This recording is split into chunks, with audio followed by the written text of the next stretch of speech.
Justin Prince, welcome to the Earn It All podcast. Man, fired up to be here, bro. Appreciate you having me. Yeah, I only let people on that have the name Justin. That's right. Exactly. Trying to keep this as simple as possible for everybody. Yeah. So, you're at I am Justin Prince. Yeah. Or I am Justin Prince on Instagram, but just a really quick introduction for you. We're going to dive into your pretty remarkable life story and business and family and changing the bloodline of your family. But you've started multiple multi-million-dollar businesses. Have generated over $2 billion with a B, right, in revenue. Been very successful in business and in true coaching in business and personal development. And you've done all of that with no college. Yeah. Right? With a semester and a half. Okay, yeah. Semester and a half, yeah. And, you came from a construction background and flipping pizzas and selling some pretty obscure things that we'll talk about. And you managed to make it work.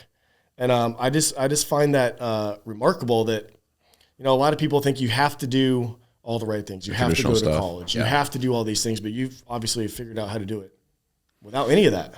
Yeah, look, bro, you know how it is. It's like there's some things you can't teach, right? Like you can teach skills. People can learn new skills, but there's some baseline things you can't teach. You can't teach heart, can't teach hustle, and you can't teach hunger. And if you have those things and then you learn the skills, by the way, if you're hungry enough, you'll go learn the skills, invest in the skills. Yeah. Man, it's hard to stop someone that has a lot of heart, a lot of hunger, and a lot of hustle, and that's, if I had anything, I had a lot of heart, a lot of hunger, and a lot of hustle. So I was willing to just put in the effort to improve and to, chase your dreams, chase your goals. I love it, man. And I really love, one of the things we're going to do on this podcast today is give people, the listeners, things they can take away and apply to their life right away. Yeah. Apply to their business right away. We're gonna talk about your story, but I also want people to take things away that they can use. Yeah. Right. So I'm excited to talk about your business and family, but I think one of the things that I'm really excited to have you here for is because our missions are so closely aligned. Mm-hmm. Our mission here at Earn It All now is we like to say freedom is earned. And what does it mean to be a free man and a free woman? Let me ask you that first. What do you think it means to be a free man? It's such an interesting question. So a lot of times when we think of freedom, we think of, like, for example, democracy, like in a country, right? Mm-hmm. The challenge is a lot of people are trapped in an emotional experience, an emotional state in their minds, their mental health, where they don't feel free. And so you say to people, where do you live? You say, I live in Arizona, I live in Utah, I live in Michigan, I live wherever. It's okay, cool. Where you live, the state you live in is not where you live. The emotional state you live in is where you live. So if you're depressed or ticked off or stressed out or pissed all the time, that's where you live. Where you live emotionally is where you live. Yeah. If you're grateful, optimistic, hopeful, that's where you live. So becoming free, part of it is taking care of the mental side of your life, mm-hmm. right? Making sure you got that dialed. And then same thing with fitness. It's so interesting. So think of it this way. If you and I were to go to a gas station right now, and people listening, this is true of all of us, right?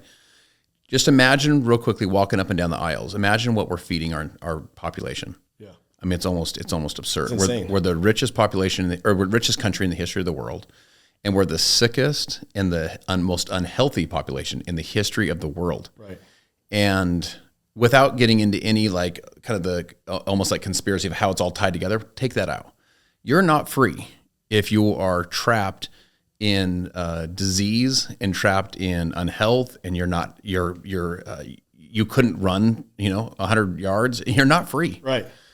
So you have a mental health, you have your physical health, you have obviously financial health. And I tell people, you want to get your house in order. Most people, if they make $1, they spend $1. Mm-hmm. One of my mentors was a self-made first-generation billionaire, and his wealth building formula was so simple. It's 3 steps. Step 1 is to maximize your income. So imagine if you're listening to this right now, it's like maximize is a great word. Like, what could you do to maximize your income earning potential? Sure. The fastest way to build wealth is to make more cash. Yep. Right. So like, how do you get the trend line of your income to tick up? So if you're making 60, how do you make 80? If you're making 80, how do you make 120? If you're making 120, how do you make 250? You're making 250, how do you make 500,000? If you're making 500,000, how do you make $1 million? Right. Just the income line ticks up. Right. So you maximize it. You get great at what you do. Number 2 is minimize. So you want to minimize your expenses. So trend line of income's going up, trend line of expenses are going down. Most people, if they make $1, they spend $1. In fact, most people, they'll make $1, they'll spend $1.10. Right. So you create a gap. And then step 3 is you build cash flowing assets. So it's a maximize, minimize, build assets. if you do that, you can build actual freedom. You could build economic freedom. So an asset is something that's generating cash for you if you're not exchanging time and effort, right? So you have your financial freedom. And then I also feel like, listen, I feel like there's a spiritual freedom too. You know, I'm a Christian person, and I think that there's a balance, right? So like for you, you're built like a freaking freight train, right? Just as part of your persona, your incredible physical strength and physical presence. So we have our physical, we have our financial, we have your mental health, but I also feel like we have a spirit. You know what I'm saying? They have a soul. Right. You got to nurture that stuff, you know? And that freedom, that spiritual freedom, the way I look at the world, it comes through, you know, through the atoning sacrifice of Jesus Christ, right? Is where that comes from. But the point is, you want to have a spiritual connection. Whatever, tell people, you can believe what you believe, but whatever it is, study, practice, and teach that. Right. You know, be about it. Don't do it on Sundays. Just do it all the time. Whatever you're about, be about that.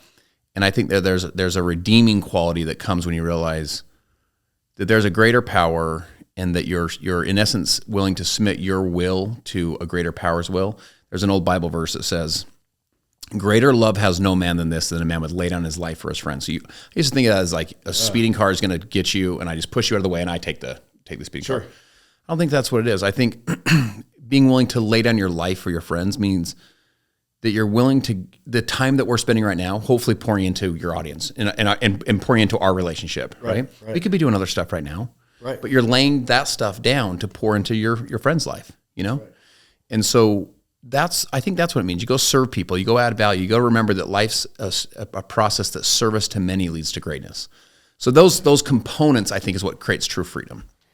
I love that you said that. You know, because the personal development space is an interesting space to be in, because it's a lot of it is centered around, you know, me, I. And a lot of people have a hard time translating that out to we, and like doing things for other people. And I like that you brought up the spirit, because this is something I've been kind of getting into personally myself recently. I've been so focused on myself, you know, and I do that because I want to be able to serve and protect my family at the highest level. But really recently, like when I stopped thinking about business for a bit, my mind goes to like more of like, well, who am I really? Yeah. You know, like what kind of person am I? Who can I really become? You know, that's outside of just, you know, reading books or making money or being in physical shape. And I'm looking for more of that kind of those spiritual answers. And it's just kind of an evolving journey for me, you know? First of all, I tell you to lean into that. Yeah. Like, particularly as men, I think women probably do this too, but we get very like, very independent and very strong, and like we got to provide, we got to protect, we got to preside over this family, lead this family. Cool. I think all that stuff's good. But man, when you start feeling this like spiritual call, this like your soul's like, you know, what's up? Like who am I really? What am I really all about? I think leaning into that's a good thing, and versus resisting it. Like I got it all, you know? Yeah. There's a submission that comes where you're like, you know what? There is higher powers. There's things that I tell people, there's things that matter, and there's things that really matter. Yeah. So all the stuff that matters, all the stuff we all do, you know, our careers and our business and all that, our fitness, all that stuff matters a lot. There's some things that really matter, which is, you know, it's your relationship with God. It's your relationship in your marriages, relationship you have with your kids. It's basically how you go about going about your life. So in other words, it's like, it's not the what you accomplish, it's how you accomplish it. Sure. Like, are you smashing people down, or are you lifting people up? You know, that kind of stuff I think matters. By the way, let me hit you with this. Yeah. So Stephen Covey, remember you said you're kind of going from I more like a we. Mm-hmm. So check this out. Stephen Covey teaches what he calls the maturity continuum. Okay. He says the lowest level is dependency or dependent, and this will tie, I think, a lot into freedom. Dependent is a paradigm of you. So it's like, you didn't come through. It's a blaming. It's very victimhood, right? You didn't come through for me. You screwed me over. Like, it's your fault. So you're blaming other people. The level up from that, which is a huge step up, which is independent. So you're an independent person. It's the paradigm of I. So this would be, I'm independent. I'm self-reliant. I can make some things happen. I'm going to take full ownership for my life, ownership for my decisions, ownership for my emotions, ownership for my fitness. I'm going to own my own life, own my own decisions, right? He says the last step up, which is a really, I think one that most people don't think about, which is interdependent. So you go from dependent to independent to interdependent. Interdependent is the paradigm of we. And it's the paradigm of like collaboration, like we do things together. Right. And I did a podcast yesterday, and a buddy of mine said, you become like the top 5 people you surround yourself with most. And what his insight on that was, he said, if one of those people is God, he goes, it's exponential, that experience that you have in life. The we of like me plus like the true higher power, the true creator, that's pretty powerful, right? So I think even like you and I, like having this, like our meeting, at the Levels retreat and having this time together, you build we, where it's not 1 + 1 = 2, it's 1 + 1 = exponential strength, right? So that's the paradigm of we. And I think part of that humility of having a relationship with God builds more exponential we power versus just I power. Yeah, and the I power, I want to talk about that, like becoming the one. Like it does start with the individual, inside and out. But if we really want to make real change for our kids and grandkids and so on and so forth, it's a we thing. Yeah. Because we talk about, when we work with somebody, getting them in better physical and mental shape. Yep. We're doing that because we need that and want that to spread out to the family, spread out to the business, and create that positive change in the community, ultimately the country, and just if we can get that to spread like wildfire instead of the other nonsense that's out there. Yes. I feel like that's my main mission here. That's like my purpose now. It's like my purpose used to be, I wasn't really sure. I just wanted to be in great shape, make money, just do my thing. My purpose was to, my mission of my business. But now that I have kids, I look at it much differently. I'm 40. Right? I just turned 40 a couple months ago. How old are your kids? I have a 5-year-old, and then I have 2 stepdaughters that are 23, 24. Wow. So a big gap, 18 years between them. So I see all different ends of the spectrum there, right? But when I look at, what am I really doing with my life? I'm really trying to create positive change for them, because I know I only have a little bit of time left compared to especially my 5-year-old. Yep. And that's why I think it's so important for us to work on ourselves, but then spread that out. Like, I'm not getting in great shape and making money for myself. Mm-hmm. Like, if I could really kind of care less about how much more my life changes. I want to give to them. I'm trying to give them the absolute best life, right? So I say that because I have to become the one. You have to become the one. We all have to become the one to create that change, because no one else is going to do it, right? Like, if you look at the schools, you look at everything out there, it's like, dude, I don't trust anybody or any institution out there to create that change for my kids. So I have to be the one to do that. That's right. So what does that mean? So check this out. I want to give a small paradigm shift to that question. So it's this idea of like becoming the one. Mm-hmm. My thought is you already are the one. Like, so the book for me is not become the one. The book is be. Right. So be, as it's like the be, do, have. It's like be is like, it's such a present. Like be is like I'm becoming it. It's like, no, I am it. I'm like being it today, right? Right. Okay. And so think of it this way. I tell people, you're not who you are who you were born to be. So I'll give you an example. Have you ever looked at a picture of yourself when you were 17 or 23 or 31 and you're like, oh, that was cool. No, it was you. Right. But that wasn't you. That you are you, right? Today, like all this potential. Right. And when you're going to look back when you're 73, when you were 40 and be like, oh, dude, I was learning so much and this was changing, that was growing. Yeah. And you'll be like, that's not who I was. I was who I am, who I was born to be, which is me now, all this potential. And so the one for me is this concept. Success is an identity process, and you're never going to outperform the way you see yourself. If you see yourself as a loser, you're not going to show up and just pay the price that a winner would pay. If you see yourself as a winner, you're not going to roll over and lay down and quit like a loser would. Right. Because it wouldn't be true with who you are. It wouldn't be true with your identity. Right. And if you take your parents, so as you're listening to this, think of this. Think of your parents real quick. Think of your grandparents, both sides, if you knew them. Think of your great-grandparents, both sides, if you knew them. If you were to go back 12 generations was 4,094 people. So there's 4,094 people from all over the world that came together to create you. Yeah. Like you are the one. And you're the one that these people lived for and bled for and cried for and died for and gave everything they had for is for you to have this moment. This breath all matters. And if you want to be the one today that lives a life and writes a story that future generations look up and they say it was him or it was her. Right. She's the one that changed it for our family forever. Or he's the one, like the abuse stopped with him. The addiction ended with her. Right. Or the financial principles, the health principles. Like we were all not that healthy and then there was the one that showed up, right? And the call though is this, you already are the one. Like your life has value and purpose and meaning. I think a lot of us, like we have the highest suicide rates we've ever had, particularly for young men right now. Well, why is that happening? There's a lot of factors, but one of them is an identity issue. Mm-hmm. There's kind of like my life's meaningless. It's worthless. Like I'm better if I'm not here kind of thing. Well, that's an identity versus my life has meaning and value and purpose. And I'm here not by accident, but by design. And I need to go be the one that lives up to that and go be the one that writes a news story for our family. So it's this idea of be versus become. And I've taught my whole career, like life's a challenge to become. I think life's a challenge to be. It's in there. That greatness, that's already inside. It's being it today and stepping into it today. Owning it. That's right. By the way, check this out. If I'm 15 pounds overweight, and I hire you, what are you going to do? You're going to teach me to be 15 pounds less today. Right. We're going to start exercising the way someone 15 pounds less than me exercises. We're going to start eating food and looking at food the way that someone 15 pounds. And if we do that with consistency, I'll step into 15 pounds less. In other words, I'm already 15 pounds less. I just need to go be it today. And I'll start doing the habits and the patterns and the routines and the mental game that if someone 15 pounds less than me is, and you're like, yo, bro, you do exactly what I'm showing you. This is what 15 pounds less than you does. And you'll walk right into where you want to be. Because you are the one then. You already are the one. You're not becoming that person. Right. You're already acting and living like them. That's exactly right. And experiencing what it's like to be that person. That's exactly right. I love that.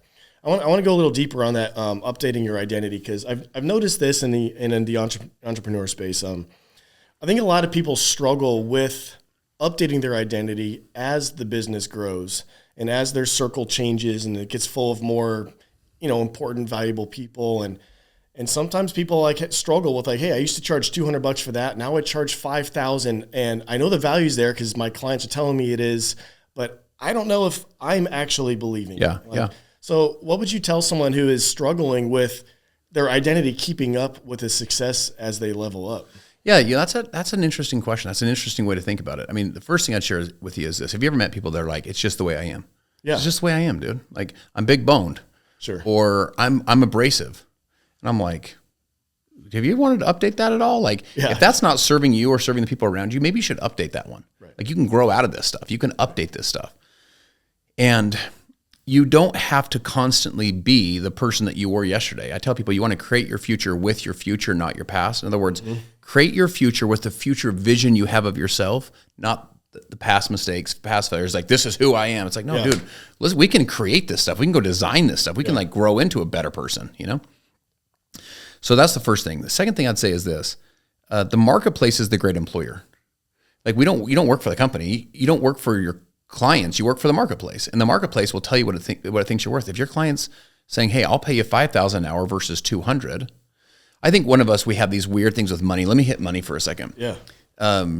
I've noticed this. I've noticed this through a lot of the Christian folks I work with. I've noticed this with folks that are just have no faith at all, one way or the other. And there's this weird identity with money. First thing I want to share is that money is neutral. So I feel like money is kind of like, yo, guys, why do I get the bad rap? Like, I'm just sitting here, I'm just neutral. Right. Money's not bad or good. It's just neutral. Sure. So a good person with more cash is going to be basically a better person with more cash because they have more resource to serve at a higher level. Right. A complete dirt ball with a ton of cash will just be a bigger dirt ball. Correct. So it's like almost like a magnifier. It's a neutral magnifier. It's neutral itself, but then it will just magnify whoever you are. And so money, the first thing is you want to start kind of like getting rid of these like, I don't want to make more money or else it means this about me or means that about me. It doesn't mean anything about you. It just is neutral. Right. It means what you assign to it. Second thing is, I think the marketplace will tell you what it thinks you're worth. If you want to increase your value to the marketplace, I mean, I started by making pizzas. I think at the time I was making like $6.25 an hour. And then I remember I did construction work. I think I made $8 an hour. And I remember when I did sales was all commission. So if I sold, I made $1. If I didn't sell, I didn't make anything. Right. And I remember the first year, I think I made $42,000 in sales and I made $10,000 personal training. The next year, I think I made 64. And I remember saying to myself, it was, that gap from after Christmas till New Year's, there's that weird, like everyone's kind of chilling a little bit. Sure. It was that time, that week. And I remember thinking to myself, I got like this total identity update in my mind. I was like, you know what? I'm a six-figure earner. And it was hard for me if someone's like, how much do you earn? This is back here in your early 20s. I wanted to say I earned six figures, even though I hadn't earned it yet. In my mind, I'd earned it. I'd already laid out my plan of how I was going to go earn it in sales. Right. And that next year, I think I made 171. So I went from basically 50 some odd thousand, 60,000 to 171. I 3 times it approximately. Point is, what happened? Did they just pay me more just because? No, dude, I got better.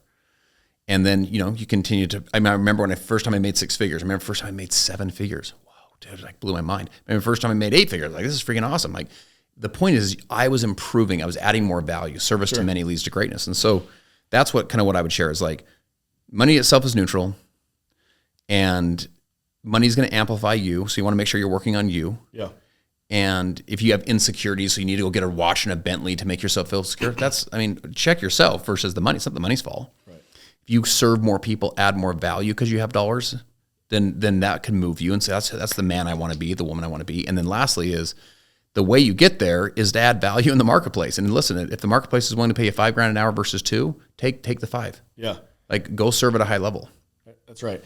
Let's go through your business a little bit. Cause I've read a lot of your book, and we've talked a lot. And I think you've come from such a cool spot that a lot of people struggle with, even mentally getting out of. Because I would say you've achieved an elite level of success in business.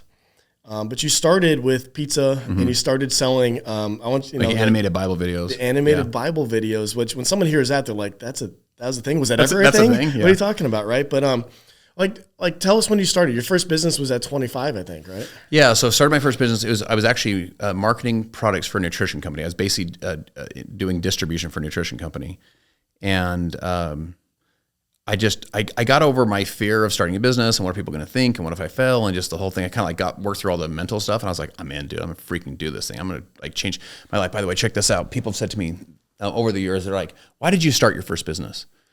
And I used to give them these what I thought was a really smart answer. I was like, "Well, I was trying to build a financial asset." Sure. No. I remember I was driving down the street. I was taking my little boy to Cabela's. He was about 1.5 years old. And today's actually his birthday. Is 20 years old today. Oh, cool. Yeah, it's crazy. He's in Blacksburg, Virginia, on Virginia Tech campus doing some mission work. So I'm looking in the rearview mirror. I received this phone call, and I remember asking myself, what if? Mm-hmm.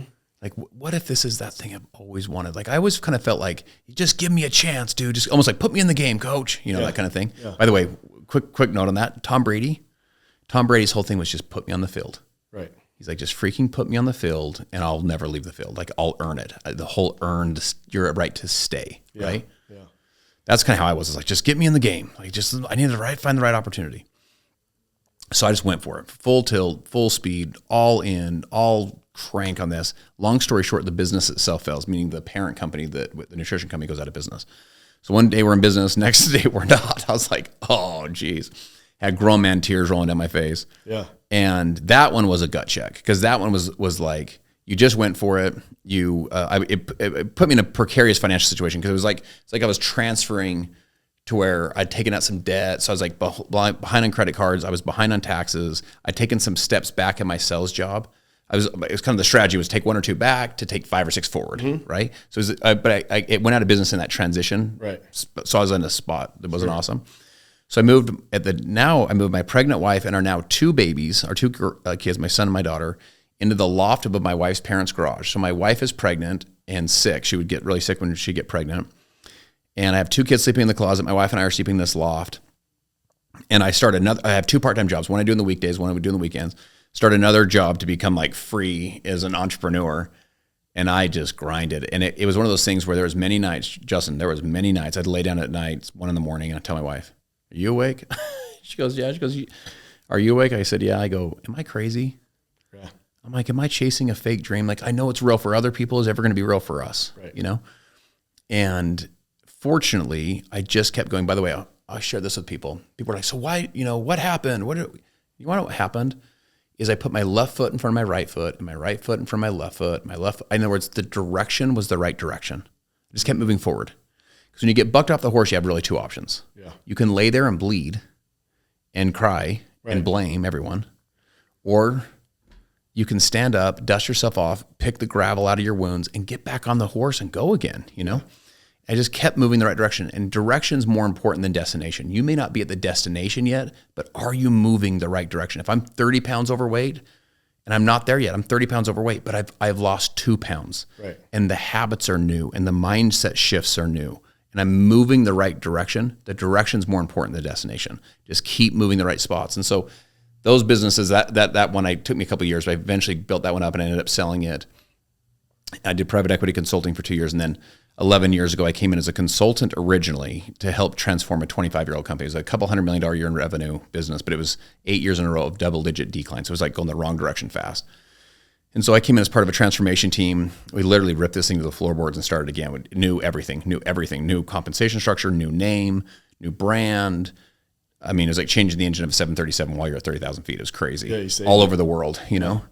And it was like we did like a transfer, like we did like a turnaround and a startup at the exact same time, basically, with that business. That's cool.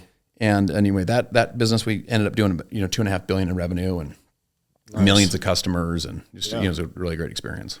I like, speaking to those entrepreneurs out there, I like how you admitted that you would lay there and you would question if you're crazy. 100%. You'd question if you were on the right path or on the 100%. wrong direction. And, because entrepreneurship has become this thing where people think it's sexy, it's fun, and you say you're an entrepreneur and all of a sudden you have watches and cars and all this, people love you and you're on private jets and all this stuff, but that's far from what it takes. That's far from what it's actually like, I should say. Elon Musk says entrepreneurship is chewing glass and staring into the abyss. Yeah.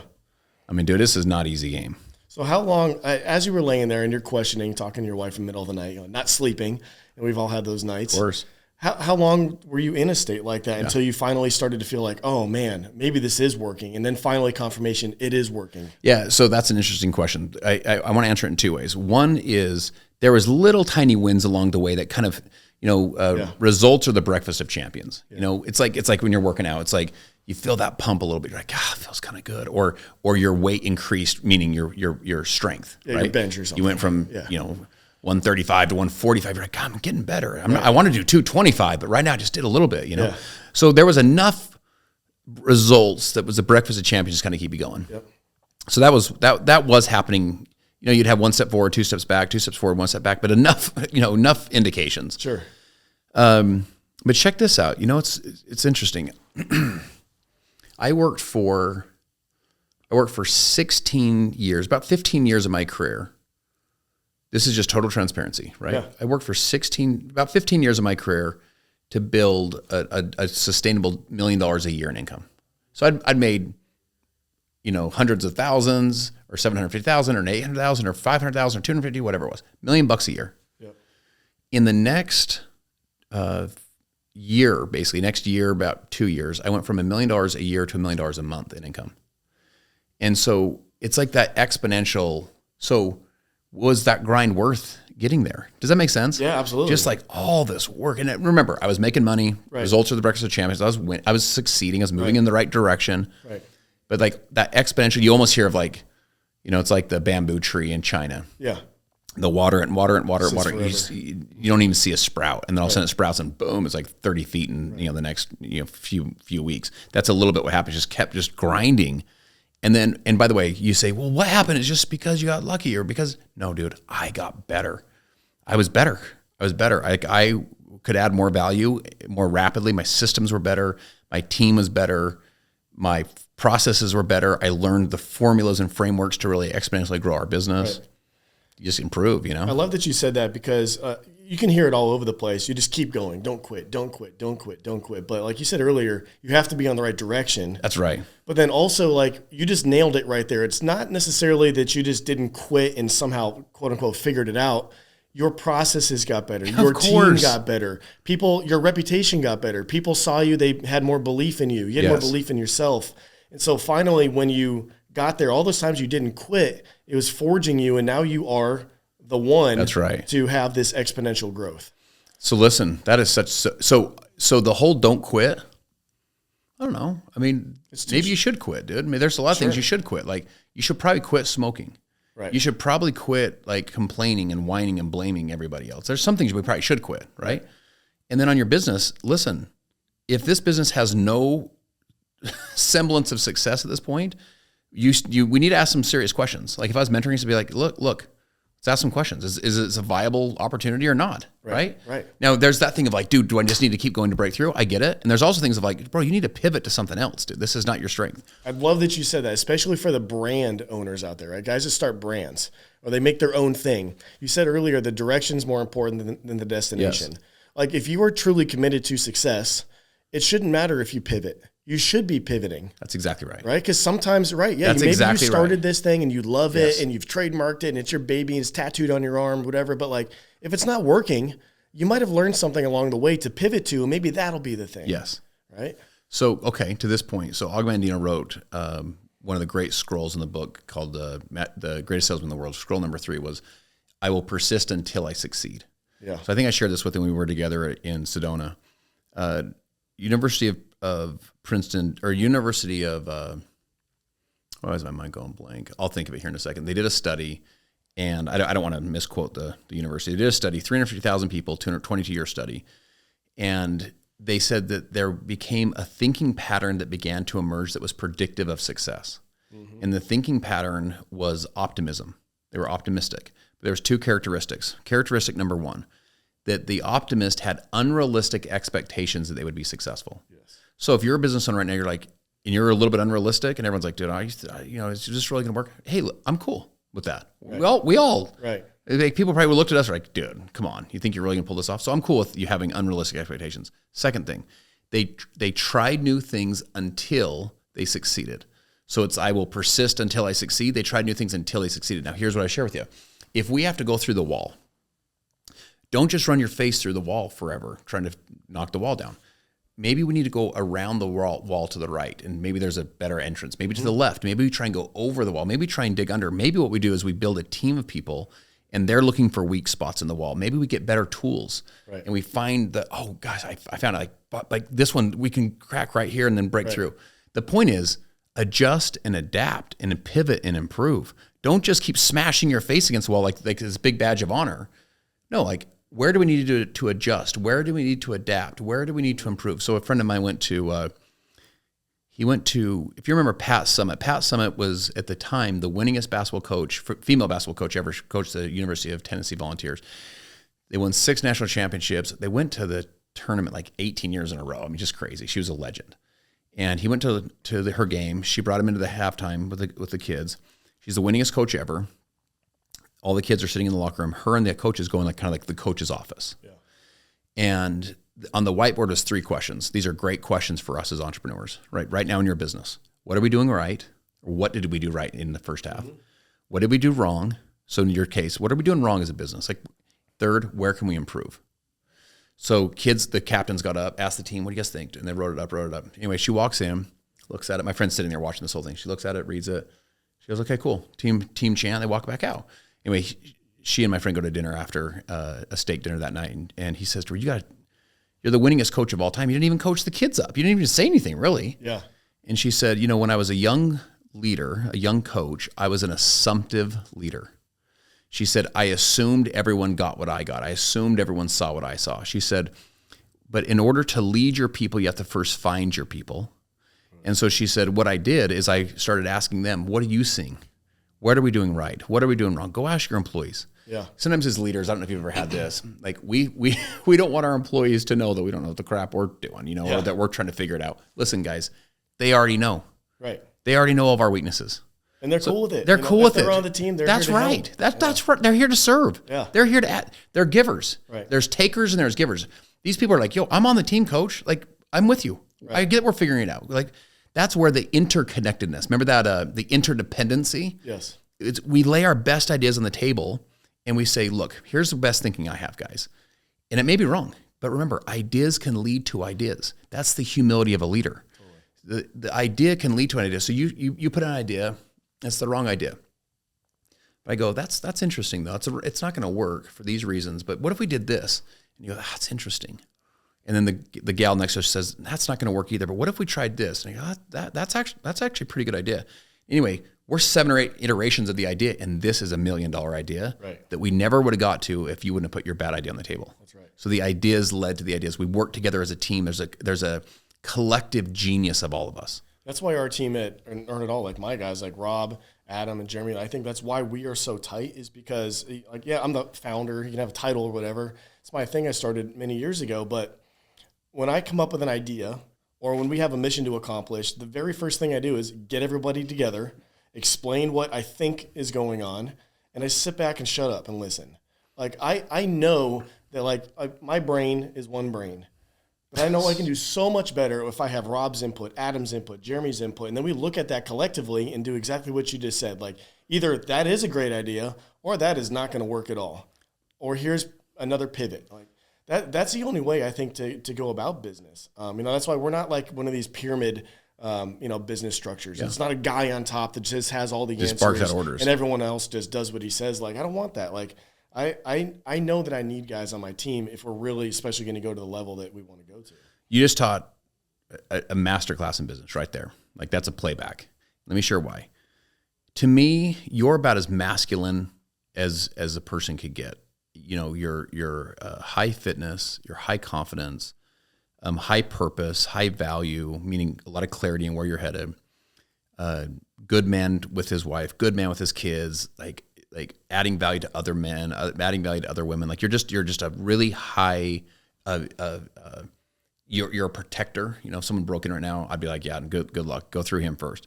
And you're just so you have, my point is, you have all of this strength, but yet you have the humility to ask questions. Yeah. The word humble is, I think, a misunderstood word. The word humble is not downward subservient glances like, I'm just really humble, guys. Like, I don't know what to do. Right. Humble comes from the Latin root of the word humus. So what humus was dark, organic, rich, fertile soil. So basically, it was the kind of soil you could plant a seed in, and the seed was just like, just would grow. Sure. Because the soil wanted to grow. It was willing to grow. It was rich. It was fertile. It was dark soil. So when you planted, things would pop, right? That's humble. Humble is, I'm wanting to grow. I'm looking to grow. I'm trying to improve. I'm willing to listen because I'm wanting to learn. Right. That's a powerful combination for you. So to say, hey guys, here's what I'm thinking. I think the vision's this way, and here's a couple ideas to maybe chum the water for some ideas, right? But what do you guys think? Like, what are we doing right? What are we doing wrong? Where can we improve? Where do you guys see the market opportunities? What are the flaws? By the way, challenge this. Here's the idea. I want you guys to challenge it, push against it. Tell me why this is the stupidest idea ever. Right. And then in that discussion, that interdependent discussion, we start to build that. That's a very humble discussion. Yeah. That's not the lowest level of leadership is position. So I'm your manager, so you have to do it. Yeah. That's the lowest level, right? You'll only get very, very, very, very little to no buy-in. They'll do it because they kind of have to, because you told them, because you're the manager. In this case, I'm the founder. That's right. You don't get any soul or any heart or any creativity with that. No. So that is really, again, that's a playback. That's a playback to listen how you do that. And even as a super strong, super capable man, you don't go in there with a bunch of ego. You go in there with a bunch of humility. Yeah. Well, let me ask you this, now. Let's stay on this for a minute, because I know a lot of leaders struggle with this. So as we're in these sessions, my background came from aerospace, right? So I used to have my name painted on the side of a fighter jet. And That's so sick. It was a stealth fighter jet, an F-35, and we were in flight test. And basically, I say that because I had teams of people that worked for me under my direction as a lead flight test control engineer. So we had to make sure that this airplane was ready for whatever mission we were doing. If it was a classified mission up to the classified ranges in Nevada, if we were shooting weapons, if we were practicing speed maneuvers, whatever it was. That's so cool. But I mention that because I tend, when we go into these meetings, I think I have a super clear or super strong ability to remove emotion from business. And I will look at something, and to me, it comes from that aerospace. It's black or white. Either it works, it doesn't. It's yes or no. And I don't necessarily. I'm a very let's put it like this. I like to treat people very well. Like I don't like to call names or anything like that. But I was a sailor, and I sometimes cuss a lot more than I even realize sometimes. So my question for you, Justin, is when you're in that setting and you as a team are looking at something, like let's say something has been done and we're analyzing, do we like this? Was this the right thing? How would you suggest the whole team, the leader especially, go about either having completely no emotion and saying if something sucks or if it's amazing or if it's terrible, or having some sort of empathy and emotion in it and understanding we're trying not to piss everybody off? Okay, that's such a good question. So sometimes you read the Steve Jobs book and you say, I can just tell everyone just this biggest piece of crap I've ever seen in my life. And Steve Jobs did it, so therefore, okay. But Steve Jobs was also a complete jerk. Yeah. Right? I don't know if that's going to win a ton of hearts and minds. Now, he was a genius, and his product concepts were so genius that it pulled him through. You know, he almost won in some of those cases, in essence, despite himself. Sure. So Stephen Covey wrote a book called The Speed of Trust. One of the things that you want to see if you can build, Ray Dalio has one of the biggest hedge funds in the world, and he calls it idea meritocracy. In other words, best idea wins. Yeah. And so it doesn't matter if it's your idea, my idea, her idea, his idea, the janitor, it doesn't matter. The janitor's got the freaking best idea, guys. Sweet. Let's freaking roll, you know? Yeah. So that you create an idea of meritocracy where it's like best idea wins. This isn't like who gets the most credit and who we all need it. So you see if you can leave ego at the door, work in a spirit of love and harmony. The speed of trust basically says this. The speed of trust says we can go way faster, you and I, because I trust you. And I trust you're not trying to hurt my feelings. You can be like, hey, no, wrong idea, next. And you don't have to be like, hey, Justin, listen, that's a good idea. What you came up with is good. And you're working hard. And I really appreciate you. And I really respect all the great work you're doing. I'm not sure that idea will work, but that doesn't mean you're a bad person. I mean, it's just like, it's too slow. It's just cut to the frickin' chase. I can't do it. It's too slow. Just go. Yeah. That's not the right idea. But yeah. Guys, if that's not the right idea, what's the better idea? So let's ask more questions. Let's keep going. Right. It's the speed of trust. You can cut through a lot of the stuff. And so you leave, when you work in collective genius, again, is we're putting our best ideas on the table. Collective genius only works if we work in a spirit of love and harmony, a spirit of trust, right? Confidence and trust with each other. Yep. Where you just leave all the egos and you leave the credit. So Ronald Reagan had a quote on his desk that says, there's no limit to the amount of good you can do in the world if you don't care who gets the credit. Right. Because going back to where I think about the idea, this is a bad idea, but it leads seven ideas from, iterations is the right idea. This is the $1 million idea that we were all looking for. Yeah. Who gets the credit for that?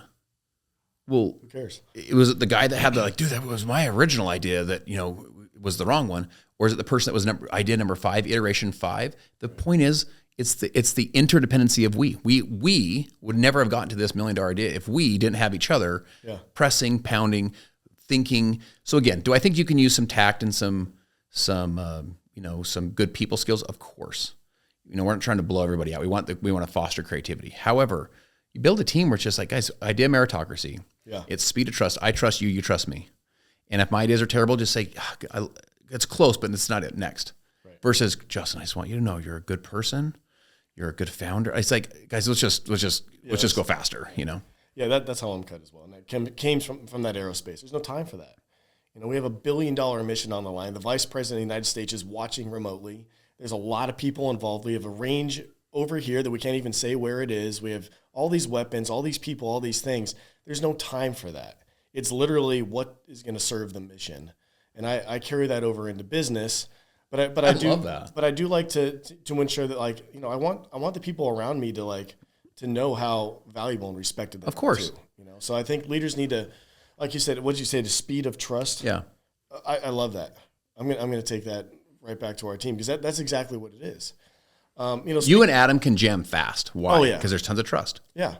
You can go 100 miles an hour because there's just no, yes, no, yes, no. That's a terrible idea. Right. That's a good idea, but that wouldn't work for these. Just boom, boom, boom, boom. Right idea. Yeah. Okay. Next question, Justin. In business, what would you say your biggest failure has been? Oh my dude.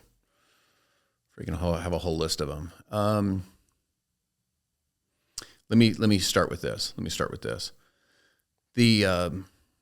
We're trained that failure is bad.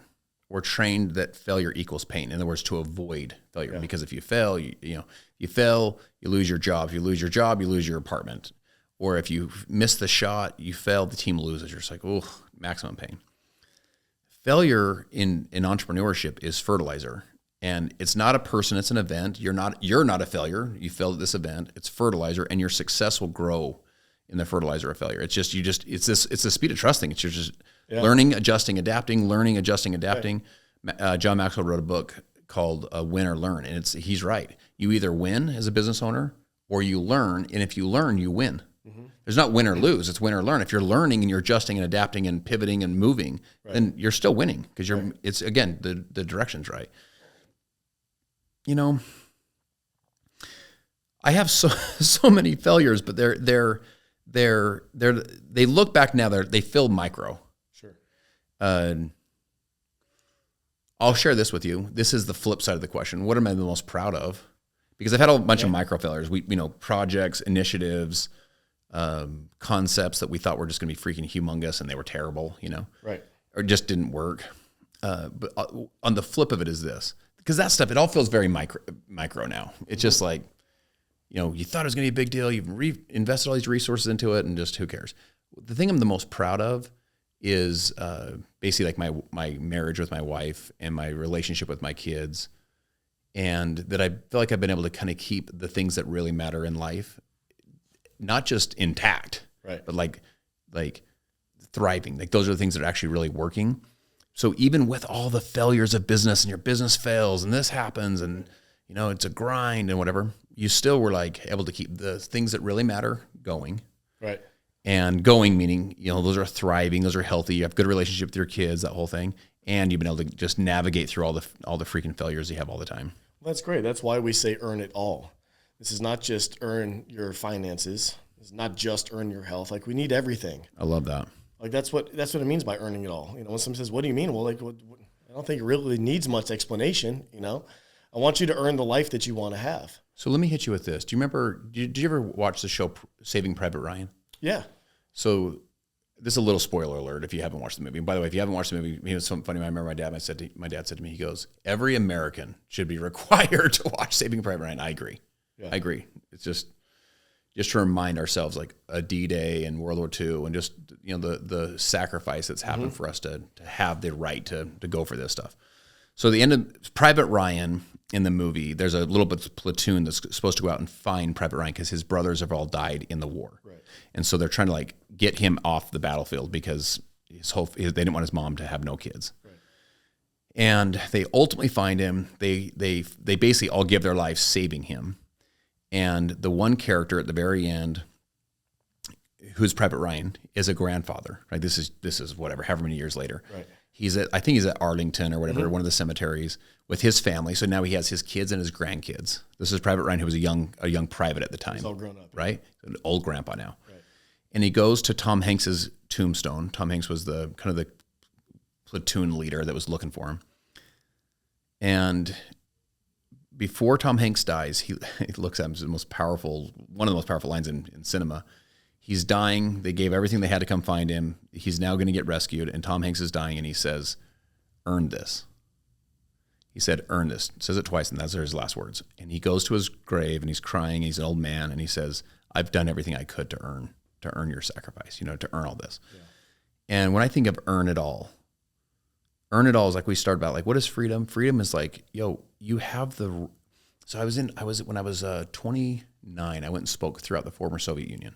So Moscow, Omsk, Russia, and Almaty, Kazakhstan was like the keynote speaker through the former Soviet Union. And in quick history lessons, this will lead to it.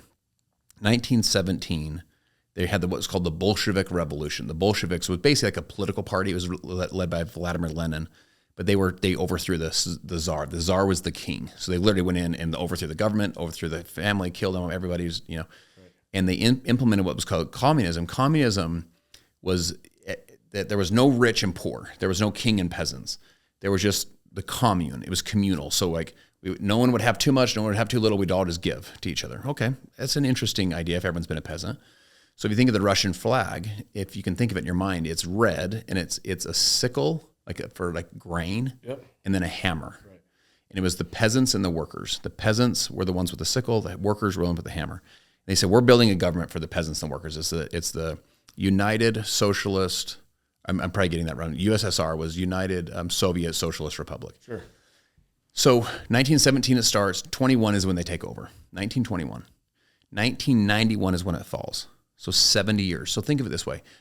The average lifespan of a human is probably 83 or whatever it is right now, but it's basically, that's a lifetime, right. 70 years, right?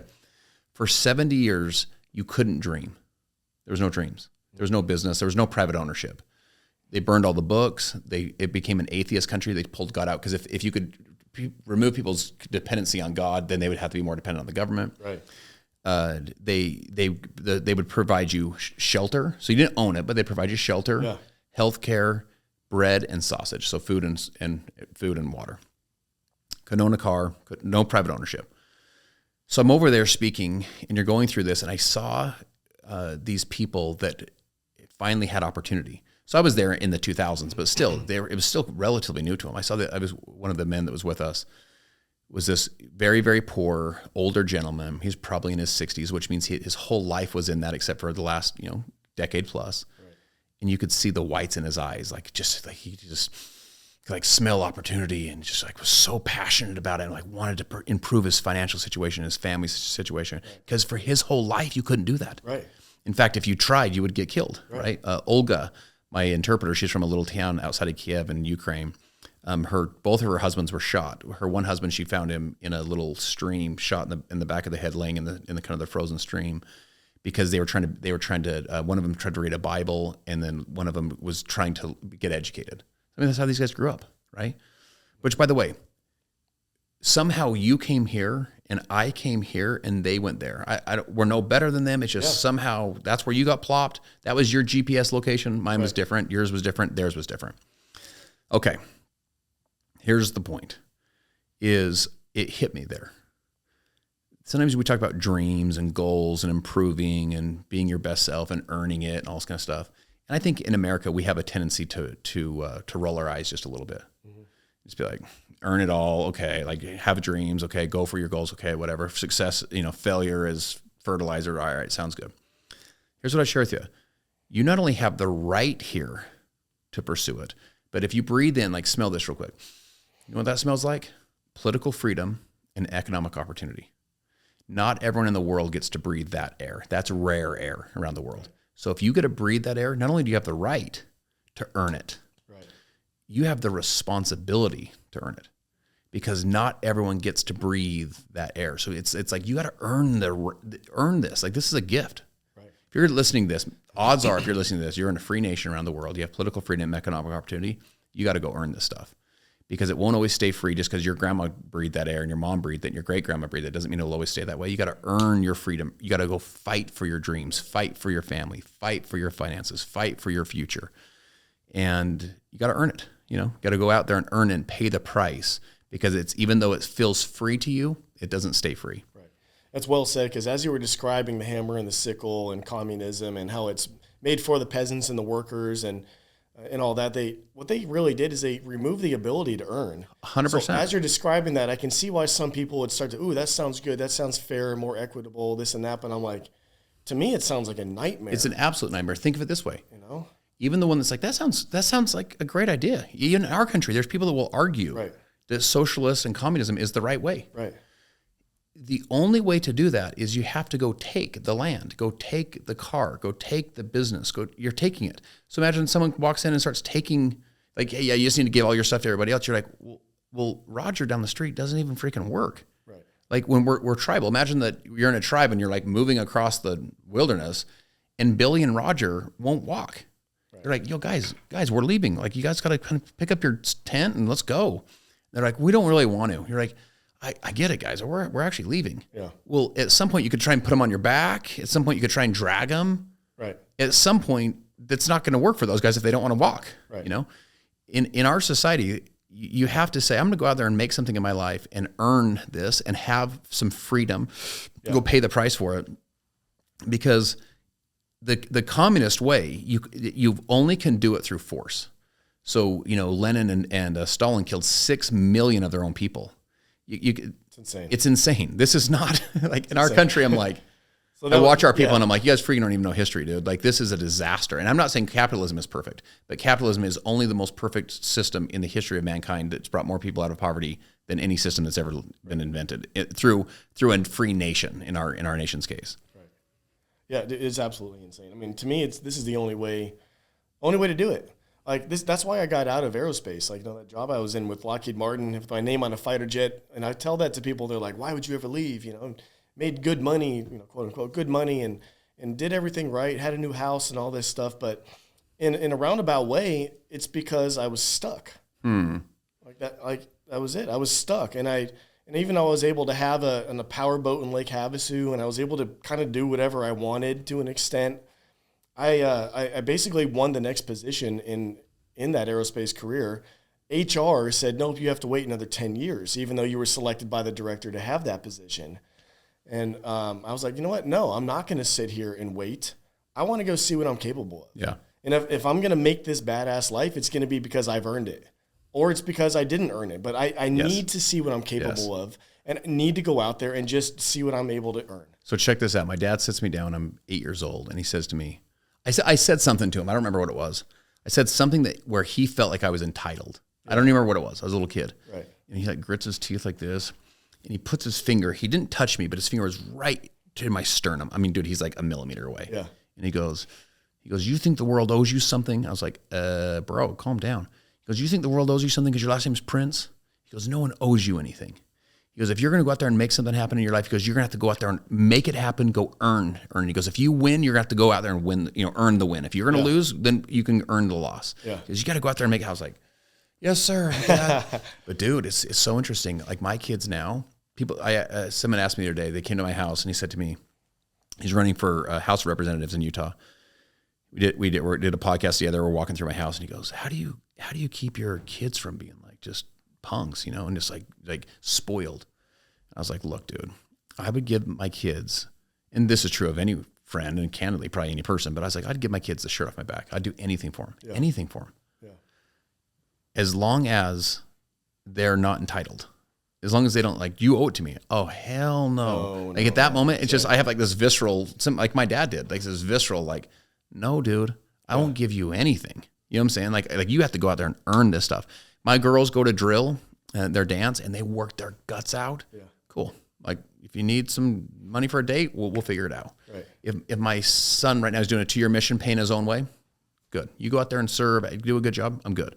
The point is go out there and earn this stuff. Go make this stuff happen. No one's going to give you this stuff. No one's going to give you no one owes you anything. You want to rid yourself of all entitlement. Imagine a pulley system. As you you're raising, right? You rid yourself of all entitlement and you raise your personal responsibility. Yeah. You take responsibility for your life. You told me a remarkable story about you and your son going to a grave site. Was it great? Yeah, my 5th generation. Yeah. 5th generation. Tell me that again.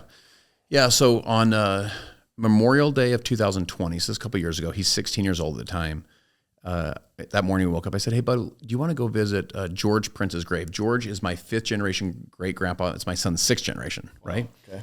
And so George and his wife, Sarah, in 1841 left England. There was plots of land opened up in the Eastern Cape of South Africa. So they wanted to improve their financial situation. Took their little family at the time, went over to South Africa. They were instantly engaged in what's called the Hosha Wars. The Hoshas were the native tribe. And so the natives are like, who are all these freaking, white guys from England, coming here? So they battled with each other, you know? In fact, in 1850, during one of the battles, my great 5th generation uncle John was shot in the eye and killed in one of these battles. 1853, they were ranchers. They were basically sheep herders. And 1853, this is from his journal and from his daughter's journal. Yeah. But he says that he's cleaning up at night and he hears a voice and it goes, George. And he turns around like this and he says he sees an angel, like white linen cloth, the whole thing. And it basically has a message of faith. It says 2 men are going to come to your home. The message they have to share with you is true. You and your family need to accept this message as a true message. 1855, 2 years later, he's sitting on the front porch with my great-grandma, 5th generation grandma, Sarah. And these 2 men come walking up and he says to her, that's the 2 men from the vision. As they're walking up. Never met him in their whole life, right? Wow. And long story short, they accept their message. 1860, they leave Port Elizabeth. I've been to Port Elizabeth where they left from. They leave Port Elizabeth and they go to Massachusetts on a boat. By the way, for all the mamas, Sarah has 5 kids, and she's pregnant with twins, right? Oh. So they do the voyage to Massachusetts. They make it down to Nebraska, and they're the last wagon train west in 1860 to across the Western Plains, Wyoming, into Utah. Sarah ends up delivering the 2 babies. The babies die shortly after birth, so they dig hand-dug graves and lay down these 2 lifeless infants. They get it to Utah, and Sarah never emotionally or physically recovers, so she dies. So imagine you're George. You're trying to improve your family's financial situation. You're trying to be true to, in this case, to your faith. Yeah. Your brother's dead. Your 2 babies are dead, and your wife's dead. It's not always easy being the one. It's not always easy going for your goals and dreams and so on. He only makes it down to southern Utah, and then he dies as a welder, kind of like a blacksmith welder in a place called Escalona, Utah. So my son and I are driving over there, and we're telling these stories. I'm kind of catching up with him. We get to his tomb. He's got this headstone, and my son's 16 years old. And those of you that have kids this age, you'll appreciate this or remember being this age. But he takes off his hat and sits it on the grass next to this headstone and kneels down. He's basically like, in essence, praying, like having this moment, Yeah. And I'm just watching it. And I said to him at the end, I said, "Hey, bud, what was that experience?" We're in the car. And he goes, "Dad," "I was thanking George." He said, "I was thanking George for his courage, for his faith, and for his resilience." He said, "Dad, I was thanking George for being the one." And I thought to myself, our family's in America because of George and Sarah. Our family every generation has pursued opportunity, from farming to my grandpa worked in for the school district. My dad was a home builder, land developer. I've had my journey, my son and my kids. I'm trying to pour into them. Right. They've all tried to improve and make the next generation's life a little better than the prior. They've all kind of chased it a little bit, and George was the one. And it just hit me. I was like, what decisions would I need to make to be the one in my life where 5 and 6 generations from now, my little grandson kneels down at my grave and thanks me for my courage and my faith and my resilience, and thanks me for being the one that changed our family's line. And those are the questions you want to ask yourself. What decisions do you need to make right now? What do you need to get rid of in your life? What do you need to add in your life? What do you need to get more dedicated to in your life to go be the one right now that creates and designs and lives an unforgettable life? That's incredible. You say 3 things that start with I. That I dream, I fight, I finish. Yeah. And as soon as I heard you say that, I was blown away. It's like I dream, and I want to unpack that. But I dream, I fight, I finish, I earn it all. was what it said in my head. I love that. Because I was like, man, I love that. Well, because that's kind of what we're doing here. We start with a dream, especially if we're in business. So we have a dream, but then we have to fight along the way. And that's where a lot of people, they don't fight all the way. They don't finish. Yep. But when you actually do finish, you started with a dream, you went through the trials and tribulations, the roller coaster of business, the roller coaster of life, and you actually finished and signed the deal or, stamped it off as complete. That's how you earn it. And so those 3 things, I think, kind of summed up perfectly, like the process of what it means to earn something. And I unpack that for us. So I dream, I fight, I finish. Yeah. So for me, it's this idea that they're identities. Okay. Like, I'm a dreamer. Like, I dream. It's an identity.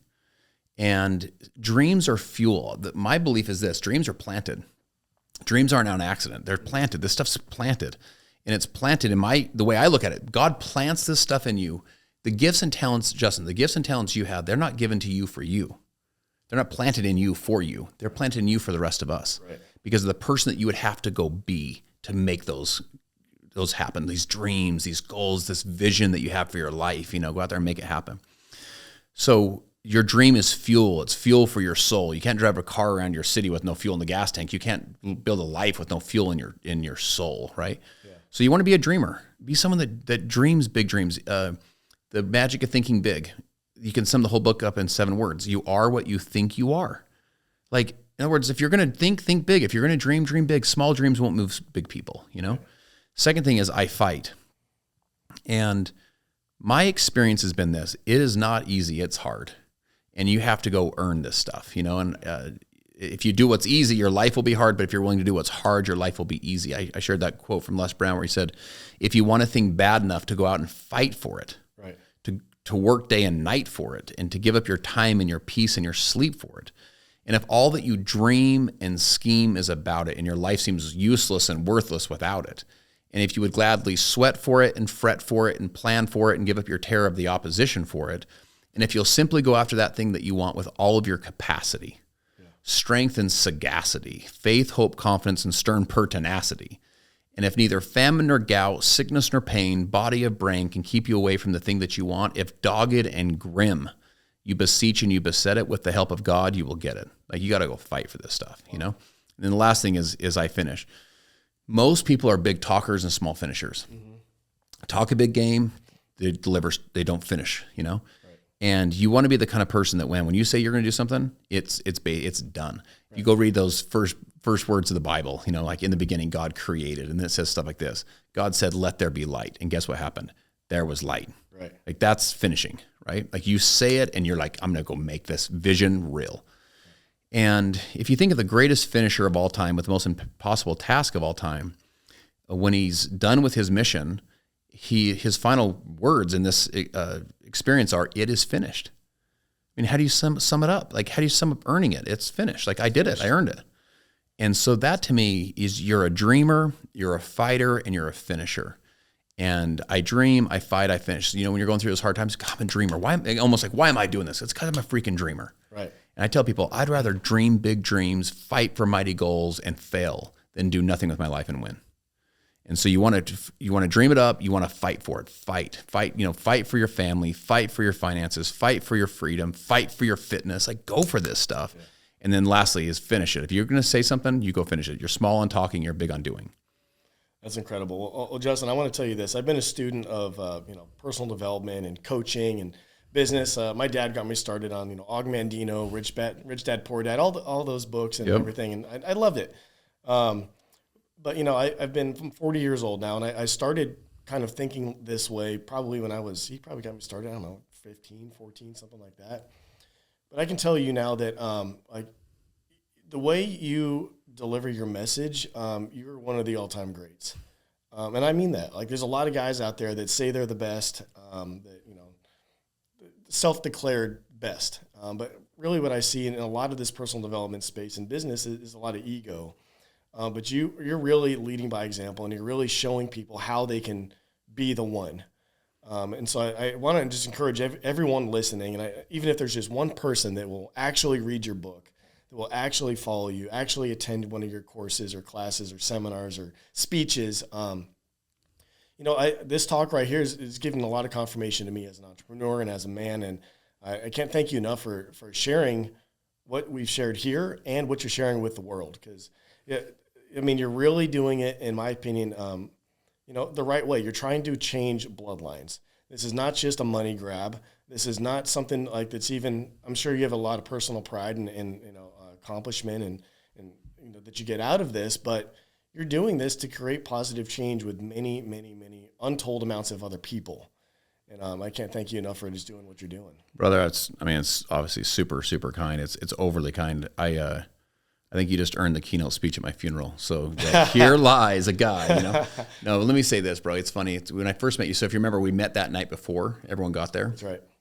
And so just kind of paint the picture, we had let's call it 25 men. And these are all kind of high-performing men, lots of testosterone, lots of strength, And me, you, and Adam met, because you guys came, I was there early, you guys were there early. And so we were able to just kind of get to know each other for a bit before everyone got there.